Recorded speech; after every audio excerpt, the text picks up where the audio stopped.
I'm covering up my bad hair with this hat. Is that very obvious? Anyway, so look, writing has been like a whole thing. I've been writing a novella called Hallowed Bodies since the very end of June. I really only started drafting it seriously in July. I am happy to report that I have finished the draft. I just got back from vacation literally today, and this vacation is pretty much the reason why writing actually worked out. Before I went on vacation, I was just like mentally not doing very well. I have been suffering with chronic pain for 2 years, and in the last 4-ish months, it has gotten progressively worse to the point where I'm disabled by it and I can't work, thrown a wrench in like all of my future plans. And so it's been emotionally difficult to kind of cope. I was like trying to create a routine in some ways with writing, but then Hallowed Bodies also wasn't working well. I was really in this mindset of this project is like the fucking worst. I can't get through it. It's boring. I wasn't really enjoying writing it, which was kind of sad because I had created this idea in April of 2023. It really had a strong energy to it, and I was extremely excited about it. August was really my last month of kind of just fuck around and find out type of writing.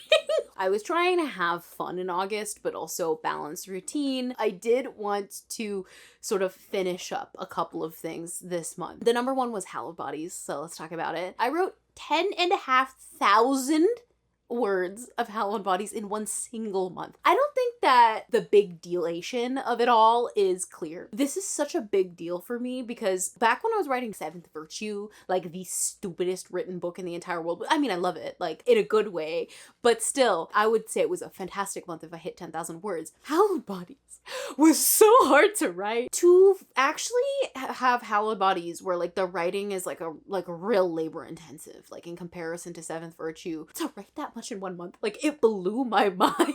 So the beginning of the month with Hallowed Bodies was quite interesting. I was just finishing up like a bit of a failed Camp NaNoWriMo in July, and that came off of a failed Camp NaNoWriMo in April, and I was a little bit bummed because I didn't hit the goal that I'd wanted to, because I had been dealing with a lot emotionally because of my pain and all of these appointments and all that kind of stuff that kind of just drains you. And so I just had to like give myself a break, and I was like, Rachel, like, it's really not a big deal that I can't make this goal, but it bummed me out a little bit. So the beginning of August, I wasn't sure how the month would go on, but I just tried to be gentle, but as consistent as I could be. I've been very consistent all year. I've said this before on my channel, but I have literally not gone longer than 2 weeks like of a break with writing. I'm not saying that's a good thing. I am not condoning that. I think I do need a break, but I mean, writing as a coping mechanism has been a really big thing for me this year, so I just haven't been taking a break. With that said, I didn't want to go like super long stretches of time in August without drafting. Let me go into this month understanding that I'm in a lot more pain than I was, that I am also like emotionally struggling a lot more because of my pain than I was in like June, for example. Like July took the fucking wind out of me. It was such a hard month. I thought this year couldn't get any worse, and then July was like, girl, hi. So how I approached my writing sessions was, let me see what I can do, and that's really it. For a long time, I was so stuck at this one point of Hallowed Bodies, and it was bugging me because I liked the project. I liked kind of like the tension. I liked what we were exploring. Why did I keep getting stuck? And I mentioned this in my writing vlog that when I got stuck in this book, it was like really stuck. And I'm still not really sure why that happened. I have the inkling it's because I don't really know Lonan as a character, which is kind of scary and upsetting. Hallowed Bodies is his story. He's a character I have been writing with for a long time. So the logline of Hallowed Bodies is: alone for a week in Las Vegas, Lonan feels trapped in bland domesticity until a strange encounter propels him to search for his missing younger sister. Now, Hallowed Bodies is a companion novella to a novella I wrote earlier this year called Body Back, and both of those novellas are companions to these two novels that I wrote years ago called Mothwork and Feeding Habits. Lonan is a narrator in both Mothwork and Feeding Habits and is a character I've been writing with since 2015. So I know him very, very well. It was concerning to me that I did not know him at all in Hallowed Bodies, and I think that's why it's been hard, because I don't know where he is psychologically. So what I did to kind of like approach that was I tried to find inspiration, and as much as I could. I really loved Big Shadow by Marta Balsavich. If you haven't read it already, I mentioned it in another video. I highly recommend everybody read it. I will link it. I was reading that a lot in July because the prose was super delicious. I read Michelle Hart's We Do What We Do in the Dark. I'm not sure if I read that in early August or in late July. And I also read Cleanness by Garth Greenwell, which changed my life. That book was so good. I don't usually feel types of ways about audiobooks. I love audiobooks, but like I never really like, oh, you gotta listen to the audiobook of this. You gotta listen to the audiobook of this book. Garth Greenwell himself narrates it. I did not realize that until like way after I finished the audiobook, but it was so good. Some of the prose at the beginning, like the style is quite dense. So if you can't get through like actually reading it, I do really highly recommend listening to it. The prose astounded me. The explorations of queerness and complicated, morally gray kind of relationships really stuck with me. I went traveling with my family and I went traveling to Lake Erie in rural Ontario. If the frame just changed, I just went to go take a picture of the blue moon. But the landscapes right off the bat just put me in the writing mood. Something else that really got to me was the water, but particularly how the water intersects with Lonan was like interesting to me because water is like Lonan's thing. I just it's always been his thing. He is afraid of water, probably because like the baptism trauma of it all. But then a big thing that he does in Feeding Habits is like he will fill up a sink and like stick his face in the sink. Like, I don't know why. I do know why. But to like practice holding his breath because he has like a really intense fear of drowning. So just being in nature, like by this giant body of water, it just felt like being connected to something. And I loved it. Like I was really lucky that this trip came at this time because it felt like it was a family vacation, but it felt like a little writing retreat too. And after having like such a hard 2 months in July and then most of August with this pain, to like actually feel connected to something and connected to my book and connected to like the world and connected to myself again, like iconic experience. I think it also made me a bit of a kinder person. Maybe it was because like I've been struggling a lot with my pain that if a book or writing is giving me a hard time, like I just can't handle it. I already deal with like a lot in order to like physically write now. If I'm writing, like I'm sitting and I'm filming this video, I'm in so much pain. And the same thing happens when I'm writing, that if it's not going well, like I don't have unlimited energy to do what I used to be able to do, right? Like it's painful physically to write. Because of that, I think a lot of my frustration with the project was that I was putting so much of my own energy in my life, like literally physically speaking, into the book, and I didn't feel like it was giving me anything back. You know, I'm joking about it in all my videos being like, this book is so fucking boring, and it is a little bit, like it was, and those feelings are very valid. I'm not trying to like invalidate past me, because it was boring, but I think a lot of it was also just frustration with it not working out because of how much I was putting into it. And this trip, it just took me a second. I was like, I don't actually have to keep saying that this book is boring and that I fucking hate it. You know, like I can just write it and like maybe I can just be a little bit gentler with myself. I'm a little lucky to say that, I will say that, because at one point in the trip, things started working out with Hallowed Bodies. So maybe I'd be saying a different thing if it didn't start working out, but that leads me into my next thing, which is writing by hand. I didn't always have my computer on me because like we were going to the beach, I was sitting by the water, and I didn't want to like be on my phone the whole time. This mini notebook, and I like it because it's small, so I was able to just put it in this camera bag. A lot of this is literally Hallowed Bodies. Writing by hand and I have like a really interesting relationship because I don't like it. However, it doesn't mean that I don't do it a lot. So when I was younger, like when I started writing for the very first time, I was so paranoid that people would find like my files on my laptop, even that I exclusively wrote like my first 2 little like novellas by hand. And so that's how my writing journey started. And then when I was in high school, when I wanted to write, I would just have giant sheets of paper, and I've showed them in my videos, and I would write out, like I was working on like Fostered book 3 when I started high school. And I did that pretty much all throughout high school, sometimes under the guise of taking notes. And the same thing happened in university. I'm not gonna say much more than that. If you're a prof of mine, I'm not saying whether or not I did this in class. A lot of people that I met in my school, like profs, mostly like in all departments, We're like very elitist about handwriting, which I just think is silly. If you want to type, just type. But it was nice. If anybody finds this notebook, do not ever share the contents of this notebook. I will be so upset. So with that said, I, by the end of it, felt very reconnected to Lonan, which was nice. I drew a portrait of him. I'll pop it on the screen. I mentioned this in my vlog, but I've spent like the last 3 years quite estranged from him as a character because I've been really focused on Harrison. I haven't been writing in his point of view. This is the first time in 3 years that I've written in his point of view, which is weird because like Lonan was like my whole life. He's my favorite character. If you've been here for a couple of years, you would know that. Like I just loved this man so much and he meant the world to me, and then at one point I just lost a lot of empathy for him. I think I just stopped caring about him. I don't know, this trip just changed that. I feel like one and the same with him again, which is very nice. He was very important to me as a character, and I don't know really when exactly that ended. Probably because of Harrison. Like Harrison's like, that man ruined my life. So then like I was like, I don't like you anymore.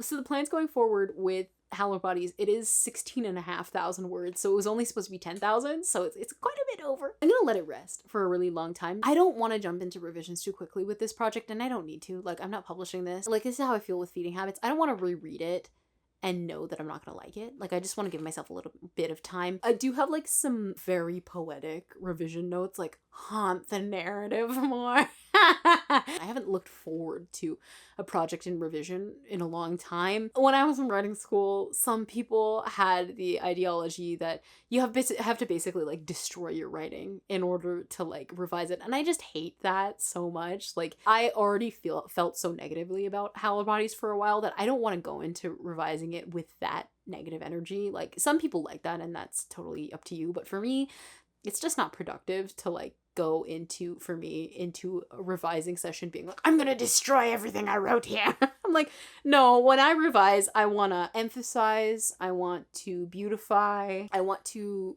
really bring out what I was trying to do, what my intention was. I'm not the kind of writer who wants to just throw away things and like start from the ground up. I don't got the energy for that. So this is a quick excerpt to finish off the Hallowed Bodies saga. So this is the ending. I haven't revised this. The walk there is aimless. He doesn't care where he's going. He unbuttons his collar, lets the sun touch his skin like a lover's hand. The air smells like daisies and wood smoke, and he inhales long gusts, allows himself to feel pretty as wind touzles his hair. When Lonan feels pretty, the world is at peace! He doesn't think about how he's missing his routine home. No couple at the cafe, no familiar turns, twists, bends.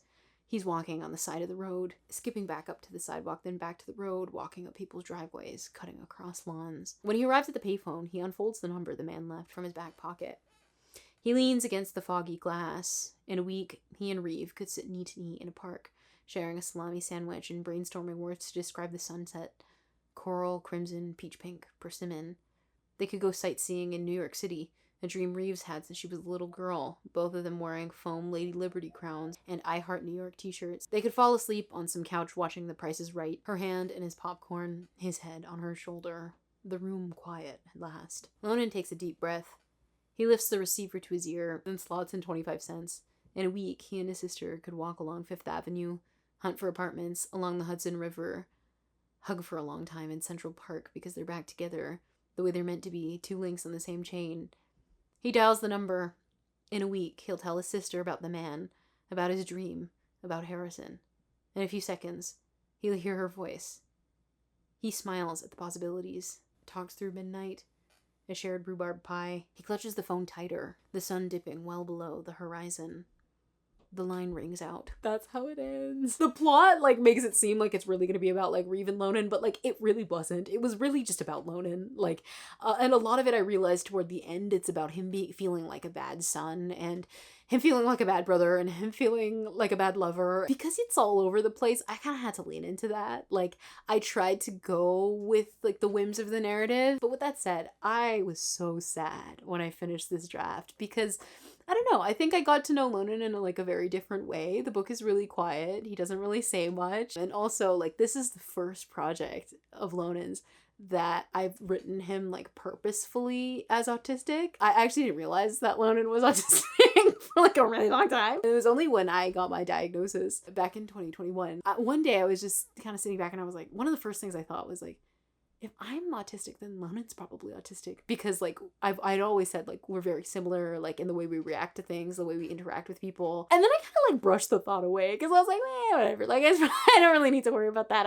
It's not gonna really matter. And then it really mattered. I don't know when it started mattering a lot to me. I don't know. I wanted to write him having sensory issues and like me really projecting all my issues onto him, but also like him experiencing the world differently, like as an autistic person. It was very nice. Let's move into Changing States. So Changing States is a short story that I started writing literally like 10 days ago. It is a companion short story to Body Back. So right now the reading order is so complicated. So you'd have like the main series books of Fostered, then you would read Mothwork, then you would read Body Back, then you would read Changing States, then you would read Hallowed Bodies, then you read Feeding Habits. So this is adult literary fiction. I'm currently drafting it. I'm like at 5,000 words. So you can see the difference between Hallowed Bodies and Changing States. Like, it wasn't me. Like, I thought I was like, am I just like a bad writer? No. It was the voice. It was the project. Because Jeremiah, who is our narrator, we'll talk about him, has been absolutely dashing to write. So this is the logline. After a whirlwind romance devastatingly ends, Jeremiah moves back to his hometown in Maryland for support, only to receive word there's been a death in the family the day he's set to arrive. Jeremiah, oh love of my life, is a character that I first introduced in Mothwork. I wrote him first in 2019, and I really didn't write much with him. I wrote a couple of scenes in Mothwork because Harrison is interested in him in Mothwork. Like, they're like both mutually interested in each other, and so Harrison spends a chapter with him called Dead Disco in Mothwork. Body Back is Harrison and Jeremiah's story. Jeremiah's a huge character, like a lot of the book. I mean, it's all about him basically, and how Harrison destroys him. I really missed him, I think, at the end of Body Back. Like, yeah, I miss Harrison, but like I know I'm gonna go write with him in something else. Like, probably not in like the world of Mothwork. It'll probably be Seventh Virtue, but like he's a character I'm gonna consistently write with. Jeremiah, on the other hand, he's not like a main character of mine, but I missed him. And so I thought, why don't I just write a story with Jeremiah? So I started Changing States quite a while ago, actually. I started it on July 21st of 2023, so, you know, over a month ago. And it was really just like a spur of the moment decision, because I had been thinking like, I really kind of want to write in Jeremiah's point of view. And then one day I was just sitting on my bed and this idea came to me, like, let me just start here. Let me just write this paragraph. And I wrote the opening paragraph. And then I kind of just put it away, like, because I focused on Hallowed Bodies, and I didn't get back into it until August 20th. So like a month later. This story is about Jeremiah in October of 2005. Body Back takes place in September 2005. So he's in October, really like grieving this relationship that he lost in Harrison. Jeremiah's like struggling, I think, like after this breakup, because he didn't really want it to end. Like, he's like not handling it well. Now, he's not gonna all 24 karat Harrison. So Body Back was Harrison dealing with his breakup with Lonan. It's not gonna be that. It's not Jeremiah like going wild at a party or whatever. It's just Jeremiah like quietly kind of struggling through this relationship, or at the end of the relationship. This is mildly autofiction. What happens when you had pre-established plans to go back to a place that meant a lot to you, and then right before you get there, somebody dies. Jeremiah is originally from Maryland, and he's driving back from Las Vegas to Maryland for some support from his family, because he just can't handle this breakup. And so he just leaves his apartment in Las Vegas. And then before he gets to Maryland, somebody passes away. What he thinks is gonna be like just a trip where he can kind of like, I don't know, cry a little, like get some comfort from his sister. It turns into something that's a little bit more serious. I want to like really explore family. So far, it's really just been Jeremiah like meeting guys. Not what's supposed to happen, but like it's been fun. He's just a lovely narrator. Like, he's very poetic. He's sprawling voice. Like, a lot of the sentences, they're like long chunks of paragraphs, and they're detailed and they're like kind of profound. It's not like Harrison had like a very specific voice in Body Back where it was like asshole, like who's brokenhearted, but Jeremiah is just like poet who died, who like was reincarnated into a guy who's like incredible sense of fashion. We're at about like the 5,000 word mark, and I'm gonna break into 2, which is crazy because it's supposed to be 5,000 in total. It's not gonna be. It's gonna probably be 10,000. So it's gonna be another novella. It was supposed to be a short story. Harrison like started as like a guy in a dystopian book. It's the same like with Lonan. Like Lonan started as a guy who wanted to kill everybody in a dystopian book. Like, so they have very different origin stories. Jeremiah has always just been Jeremiah. Like, he didn't start in a different context. He's just been himself the whole time. And to write with him now, it's just like, I love my baby boy. Like, I unleashed the worst on him. I unleashed Harrison on him. And so, like, I want to apologize a little bit by, like, making someone in his family die. I am not a good writer. Oh, and of course I can't forget Hung Up by Madonna is, like, the structuring element of this entire story, because I'm structuring it around when Hung Up was released and, like, the Hung Up music video and everything. We start with Hung Up, like, that's like in the first paragraph. Jeremiah, like, really connects with the lyric, like, time goes by so slowly. Love of place has just been so important also in Changing States, because Maryland as a landscape is, like, really important to me. I have a lot of pictures in rural Maryland, and I mean, since I was a child, it's been very important to me.